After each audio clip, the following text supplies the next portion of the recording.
10 minggu sudah kita lalui bersama-sama dan saya sangat diberkati ketika bisa berinteraksi bersama dengan teman-teman. Doa dan harapan saya, rekan-rekan juga diperkaya di dalam studi secara online ini. Nah, dalam pertemuan minggu yang ke-11 ini, kita akan membahas secara khusus tentang kitab Wahyu. Bagaimana kita membaca kitab Wahyu dan meresponi daripada kitab Wahyu?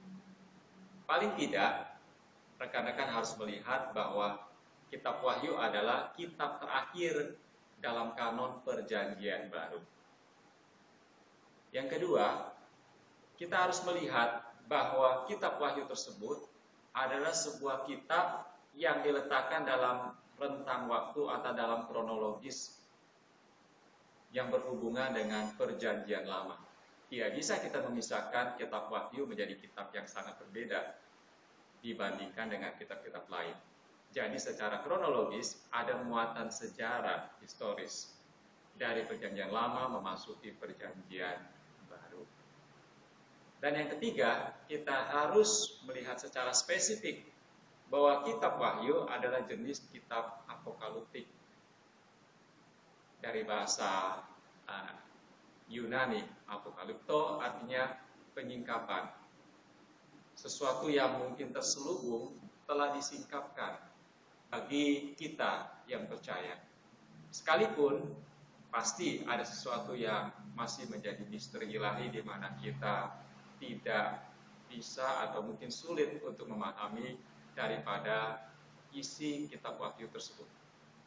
Paling tidak di kitab Wahyu yang digolongkan kitab apokaliptik yang sama seperti di dalam Perjanjian Lama ada kitab Daniel, kita melihat kitab ini ditulis biasanya dalam kondisi di mana umat ataupun gereja mengalami tekanan, penderitaan, dan menantikan sebuah pengharapan.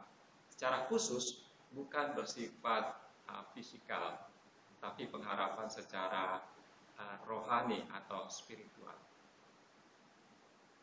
Nah, kalau rekan-rekan melihat kitab Wahyu, kita bisa melihat dua pendekatan yang akan kita gunakan berkenaan dengan kitab Wahyu. Pertama, kalau dilihat dari segi struktural. Nah, kitab Wahyu kalau dilihat dari segi struktural, paling tidak dibagi menjadi 4 bagian. Pasal yang pertama sampai pasal yang ketiga, ini adalah bagian yang pertama. Kemudian kita bisa melihat pasal yang keempat hingga pasal yang ke-16, ini adalah bagian yang kedua. Setelah itu pasal yang ke-17 sampai pasal yang ke-21 ayat yang ke-8, ini adalah bagian yang ketiga. Kemudian pasal yang ke-21 ayat yang ke-9 sampai pasal ke-22 di ayat yang ke-21, ini adalah bagian yang keempat atau bagian yang terakhir. Jadi kita dapat melihatnya pendekatan secara struktural di dalam 4 bagian ini. Nah, dari pendekatan secara struktural kita juga bisa melihat pendekatan atau melihatnya dari segi isi daripada pendekatan struktural di 4 bagian tersebut.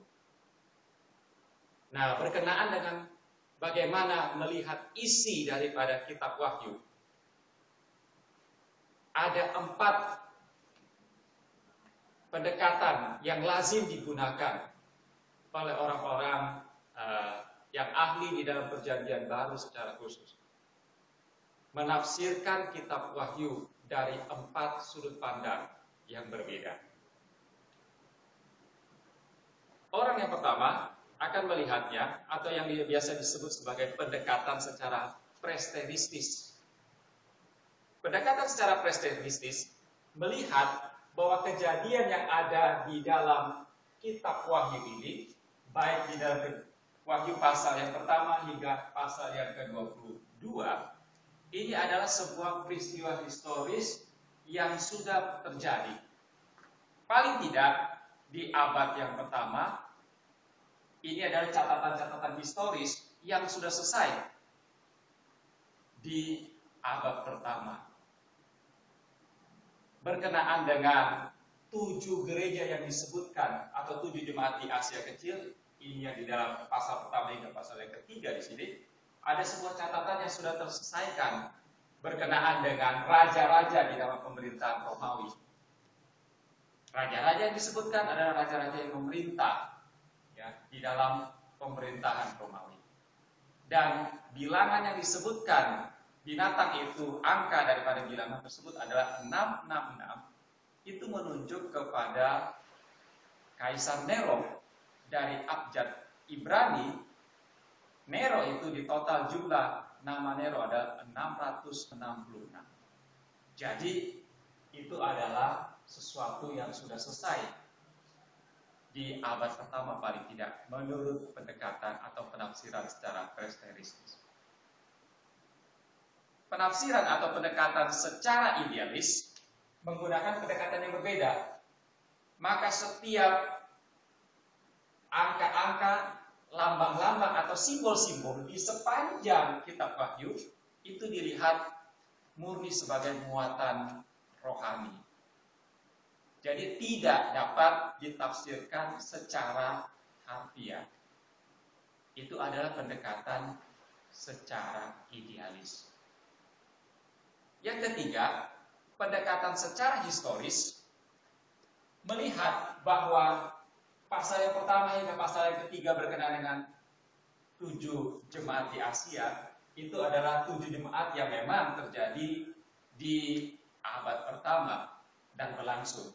Paling tidak 7 jemaat yang disebutkan, ada yang mengatakan dari pendekatan secara historis, itu adalah 7 sejarah gereja yang diawali dari gereja mula-mula sampai gereja mendekati akhir zaman.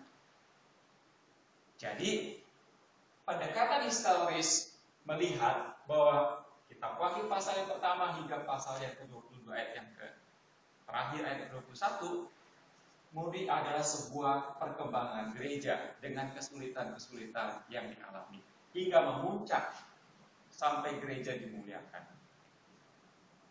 Pendekatan futuristis berbeda dengan pendekatan presteristis, pendekatan idealis, dan juga pendekatan secara historis. Pendekatan futuristis melihat sebagian besar daripada kitab Wahyu belum terjadi atau akan terjadi. Memang sebagian mungkin sudah terjadi di abad pertama perkembangan daripada gereja. Tapi gereja akan mengalami kesulitan-kesulitan. Ada masa yang dikatakan masa di mana kerajaan 1000 tahun akan berlangsung di bumi ini. Akan terjadi sebuah penganiayaan, masa kesulitan yang besar atau disebut masa tribulasi. Kemudian akan terjadi sebuah peperangan dan ada sebuah kemenangan, dan pada akhirnya masuk di mana gereja akan dimuliakan. Nah, jadi ada 4 pendekatan melihat kitab Wahyu dari segi isi kitab Wahyu tersebut. Apakah rekan-rekan akan menggunakan pendekatan secara presteristis, menggunakan pendekatan secara idealis, historistis, atau pendekatan secara futuristis? Teman-teman bisa mendownload slide yang saya sudah upload, dan teman-teman mempelajari dan mengambil sumber-sumber lain untuk melihat apakah yang tertulis di dalam kitab Wahyu tersebut, dan teman-teman harus meresponi kesulitan-kesulitan yang ada berkenaan dengan kitab Wahyu atau disebut sebagai kitab apokaliptik. Biarlah kelas ini sungguh memberkati kita di dalam pertemuan minggu ke-11 ini. Tuhan beserta kita.